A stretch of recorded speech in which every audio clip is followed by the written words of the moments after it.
12th house, may ilang hidden matters na na-mention ko, maaaring may ilang secret or naka-hide lang. Alin yun? Sobrang nagbigay diin po dito ang trabaho po.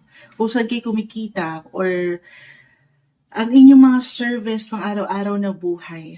So, maaaring merong someone na po na nakapupuna sa inyong kagalingan, yung effort, yung tiyaga. Hindi po imposible na yan po ay merong nilaga. Maaaring merong pag-level up sa position, it could be pag-increase sa inyong mga sweldo, kahit sa simpleng recognition or appreciation, guys, mapupuna kayo or napupuna na kayo.